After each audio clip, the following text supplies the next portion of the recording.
Hello again. Welcome back. I'd like to thank you all for the lovely response I received to my first soft-spoken video.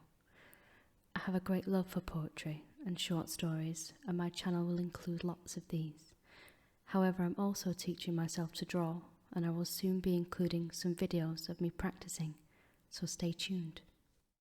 Today's video is a short story from one of my favourite authors, Hans Christian Andersen. I've loved his work ever since I was bought a VHS of the original The Little Mermaid as a child, not the Disney version, I may add. Today's story is A Rose from Homer's Grave. All the songs of the East speak of the love of the nightingale for the rose in the silent starlight night. The winged songster serenades the fragrant flowers. Not far from Smyrna, where the merchant drives his loaded camels, proudly arching their long necks as they journey beneath the lofty pines over holy ground, I saw a hedge of roses.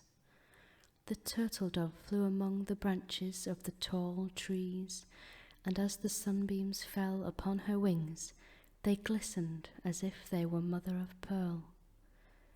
On the rose bush grew a flower, more beautiful than them all, and to her the nightingale sung of his woes.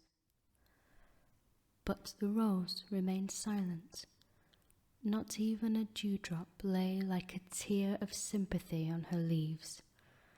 At last she bowed her head over a heap of stones and said, "Here rests the greatest singer in the world.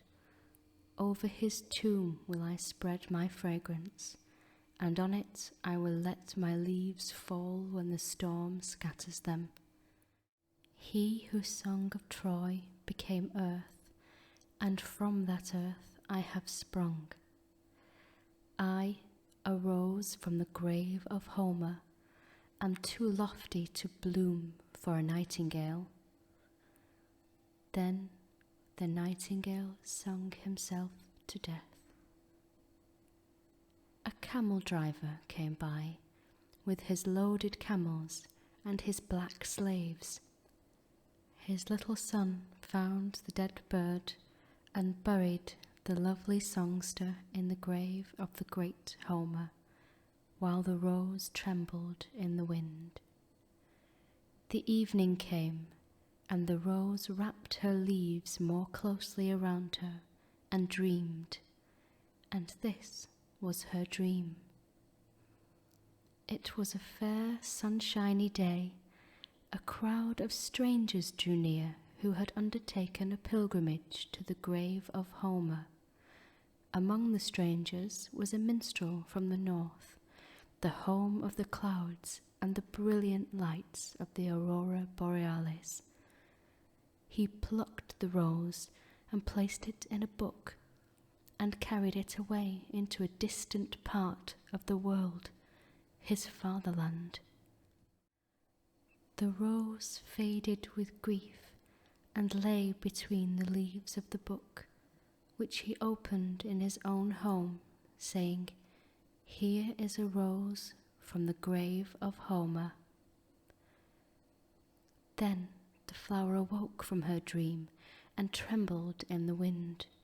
A drop of dew fell from the leaves upon the singer's grave. The sun rose, and the flower bloomed more beautiful than ever. The day was hot, and she was still in her own warm Asia. Then footsteps approached. Strangers, such as the rose had seen in her dream, came by, and among them was a poet from the north. He plucked the rose, pressed a kiss upon her fresh mouth, and carried her away to the home of the clouds and the northern lights. Like a mummy, the flower now rests in his Iliad, and, as in her dream, she hears him say, as he opens the book, "Here is a rose from the grave of Homer." Thank you for listening, and I hope you like this story as much as I do.